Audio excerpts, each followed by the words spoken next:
Mabuso do or die games ang NCAA Season 99 Juniors Basketball Championship buwas na.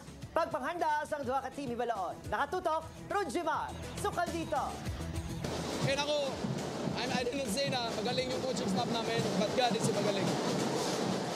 Nangin emosyonal ang head coach ng Perpetual Junior Altas nga si Geoff Cleofas pagkatapos nga mapatas nila ang serye sang NCAA Season 99 Junior Basketball Finals batok sa defending champions nga Letran Squires 91-90. Kung kasubo ang nabatyagan sa kapierdihan sa Game 1, tears of joy naman nang ibabaw sa Game 2. I told them, you know what guys, alisin ko na yung galit ko dito.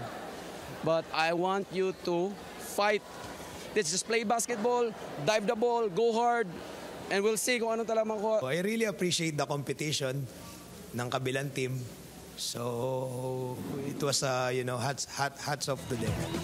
They played well. Suno sa best player of the game nga si John Pagulayan, lain gid nga Perpetual team ang naghampang sa Game 2 kumpara sa Game 1. Nung Game 2, parang pinag-usapan po namin lahat, nag-huddle po kami na laban na po, ito na po, wala na pong bukas, now or never nga po sabi ni Coach Joe.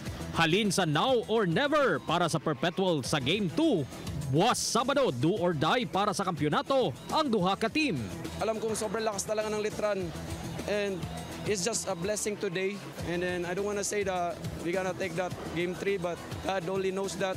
We'll just do our thing, we'll just go hard, and then no expectation. Nanalo kami ng Game 1, nanalo yung Perpetual ng Game 2. So parang pinasarap lang. So I'm excited going to Game 3. So it will be a pitbull fight going to the Saturday. Hindi pagpalagpasa ang do or die Saturday sang NCAA Season 99 Junior Basketball Championship. Buwas, March 23, 9:30 a.m. live sa GTV. Rudjimar Sukal dito. 1 Western Visayas.